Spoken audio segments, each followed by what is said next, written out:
دوستو، یہ جو کہانی آج میں آپ کو سنانے والا ہوں، یہ کہانی آپ کی زندگی کو بدلنے کی ہمت رکھتی ہے۔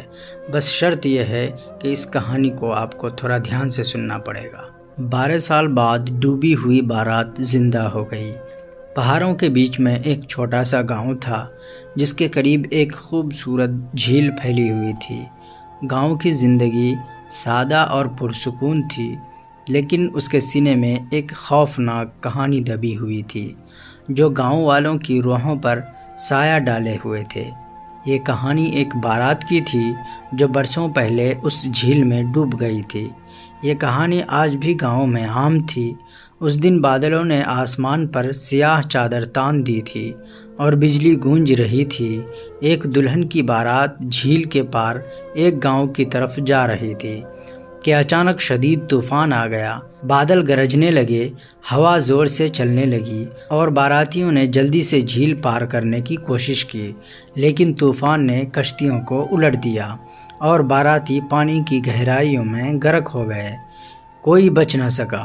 گاؤں کے لوگ اس بارات کو کبھی نہیں بھول پائے تھے، اور جب بھی جھیل کے پاس جاتے وہی خوفناک حادثہ ان کی یادوں میں زندہ ہو جاتا۔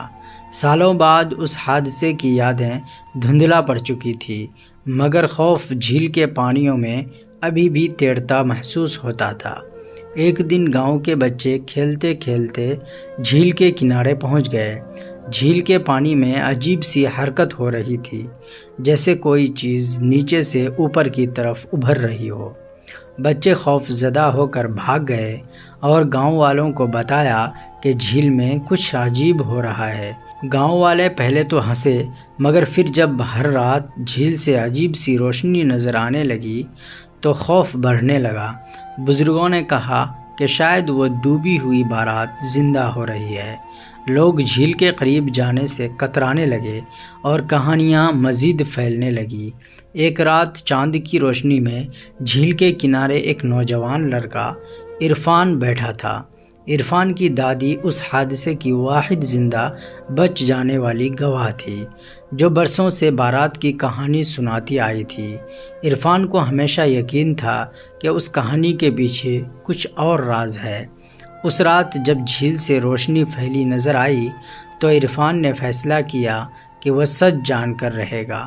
عرفان نے ایک کشتی تیار کی اور چپکے سے جھیل کے بیچ میں پہنچ گیا۔ جیسے ہی وہ جھیل کے بیچ میں پہنچا، پانی کے اندر سے ایک عجیب منظر ابھر آیا۔ باراتیوں کی شکلیں دھندلی سی تھی، جیسے کہ وہ کسی اور دنیا سے آ رہی ہو۔ وہ سب ایک قطار میں کھڑے تھے، جیسے کہ کوئی رسم پوری ہو رہی ہو۔ عرفان کو حیرت کے ساتھ ساتھ خوف بھی محسوس ہوا، لیکن اس نے خود کو سنبھالا اور دل میں سوال کیا، یہ سب کیا ہے؟ باراتیوں کی طرف سے کوئی جواب نہ آیا، مگر اس کی کشتی خود بخود جھیل کے اس حصے کی طرف چلنے لگی جہاں بارات ڈوبی تھی۔ وہاں پہنچ کر پانی کے نیچے سے ایک چھوٹا سا صندوق ابھرا۔ عرفان نے صندوق کو کھولا تو اس میں دلہن کا زیور اور کچھ خطوط ملے۔ وہ خطوط دراصل بارات کے دلہا اور دلہن کے درمیان محبت کے وعدے تھے جو انہوں نے ہمیشہ ساتھ رہنے کے لیے کیے تھے۔ ان خطوط میں دلہا نے لکھا تھا کہ اگر وہ ایک دوسرے سے بچھڑ گئے تو وہ ایک جھیل کے کنارے دوبارہ ملیں گے۔ عرفان کو سب کچھ سمجھ آ گیا۔